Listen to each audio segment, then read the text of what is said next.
Hello, I'm Aya, a PhD candidate in TU Delft. I will talk to you about the resilience of active residents in Cairo who build on their capacities and social connections to withstand poor governance and weak formal institutions while maintaining and improving their neighborhoods.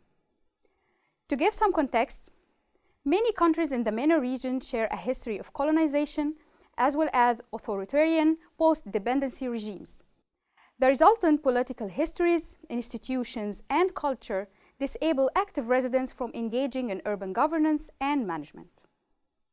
For instance, the culture of establishing grassroots associations, such as neighborhood organizations or residents' union, is not familiar in Cairo. This is especially as civil society is delimited and monitored by state security system.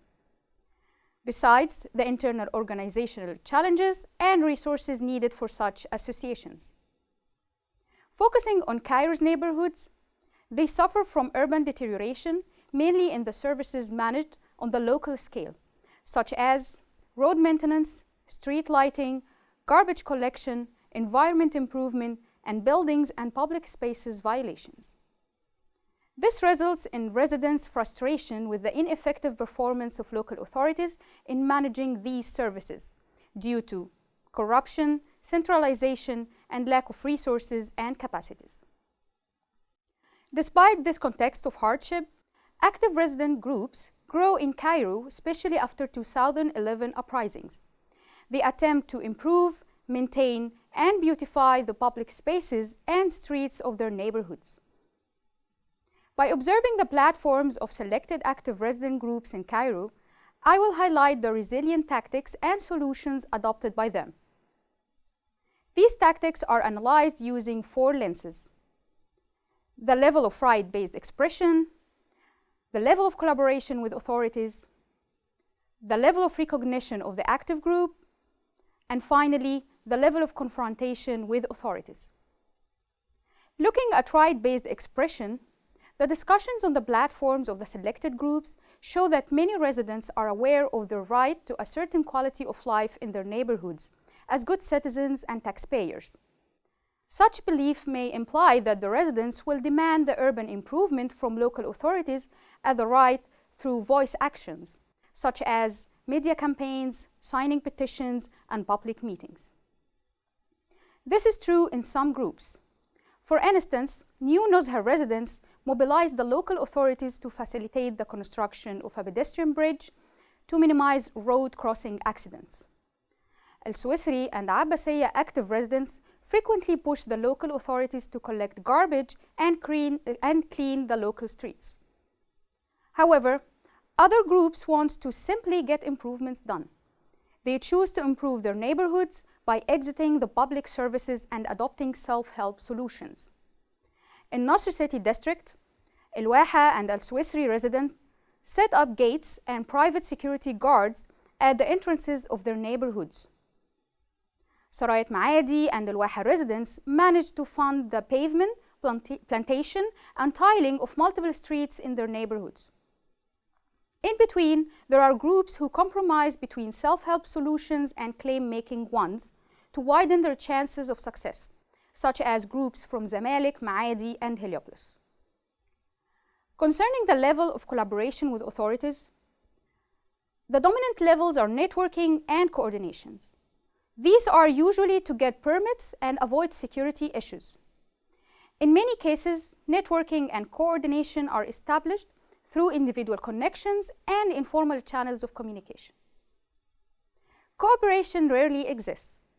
Meanwhile, the groups who choose to disconnect from the local officials might be discouraged due to previous failed experiences of connection. Official recognition legitimizes the group activities and facilitates their collaboration with other actors. Ideally, it is gained by the resident groups through formalization.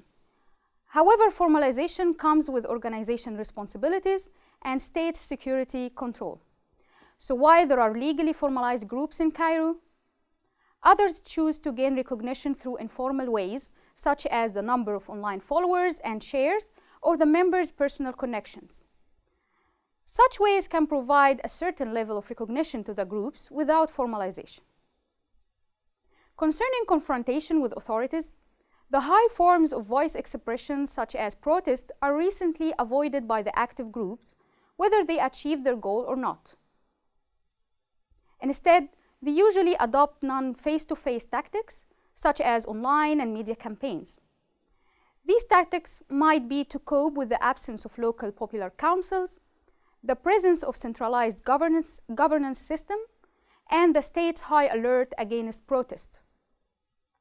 Meanwhile, clashing actions such as lawsuits were noticed as an option among well-established groups as in Maadi and Zamalek.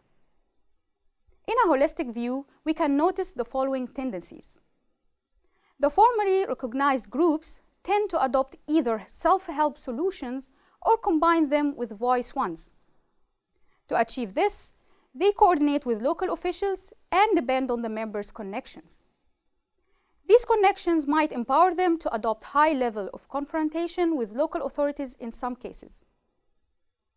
Meanwhile, the right-based groups who adopt voice solutions seem to avoid face-to-face confrontations with local officials. This might be a tactic to maintain their existence, although being legally informal.